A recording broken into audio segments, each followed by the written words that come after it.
According to Green Doors, an organization whose mission is to help end homelessness, states that on any given night there are approximately 643,000 people experiencing homelessness in America. Homelessness has an awful reputation, and when children ask their parents who these invisible people are, the automatic response is the stereotypes. In reality, these people have served our country, want to be employed, and are being treated unfairly by the local government. The government must become more involved if we wish to see the homeless population decrease, which will help all Americans, not just the homeless. Decreasing the homeless population is an important issue for us as teenagers that we want to see the President and Congress address in the upcoming year. The government needs to provide more resources, thus funding, for the homeless population. Approximately 43% of the homeless population are veterans. The government needs to invest in the veterans to acknowledge their dedication to our country through aid and resources. These veterans need to be retrained if they want to find a job, and after serving for many years, the technology and jobs change tremendously. Many veterans are highly educated, yet the government will not assist them in retraining so that they can serve our country once again. If the government were to invest in the veterans that are coming back, they would be receiving experienced workers and would be keeping these people from the streets.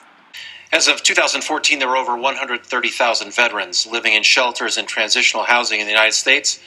About 56% of these veterans have a disability. I think we agree that that's unacceptable. More must be done to get veterans off the streets.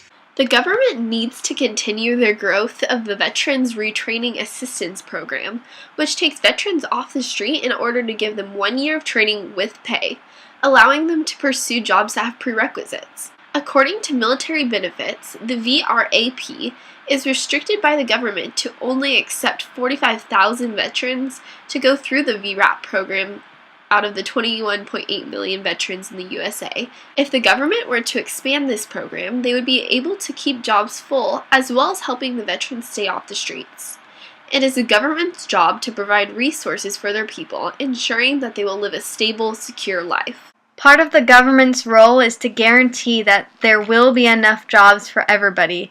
Unemployment is a major cause for homelessness, and a staggering 45% of people that qualify as homeless have had a job in the previous 30 days. This reveals that the number of cutbacks greatly contributes to the increasing homeless population. This is crucial for Congress and President-elect Trump to focus on. Jobs are either being moved out of our country or machines and robots are replacing human workers, forcing them out of their jobs, out of their homes, and into the homeless life. It is predicted that by 2020, over 5 million jobs will be taken over by robots. Moreover, according to the U.S. Census Bureau, for every 100,000 new businesses being born annually, 470,000 are dying. This should be a major concern for the government to address.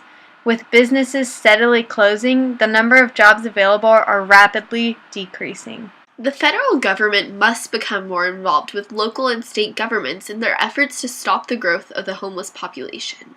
Local government has a skewed way of looking at a city.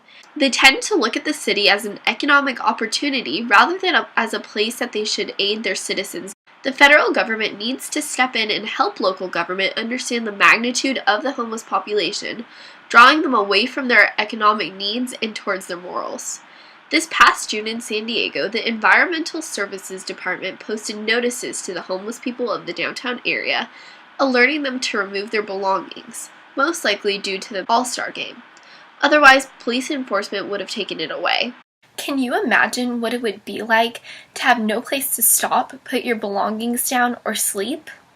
Unfortunately, cities are not worried about these human rights and are only focused on the tourists and the economy they generate, rather than their own citizens. Though human necessity seems to be common sense, local governments understand that tourism is a primary source of revenue, and believe that the homeless populations deter tourists from spending more time and money in their city. This focus on tourism assists local governments in making more money. However, it takes away aid for the homeless in their city. If the federal government got more involved and encouraged the local and state governments to create and work with more homeless programs, helping them get off the streets, this would benefit both the homeless and the tourists. They are not going to disappear without resources, and this is where the federal government can step in. Homelessness is a serious issue that must be not only addressed, but worked on in the upcoming term. Homelessness is not another person's issue. It is not people being lazy. And it is not just the bad people. Humans are humans regardless of where we live, and it is the citizen's job, the president's job, and Congress's job to help people of all walks of life to succeed.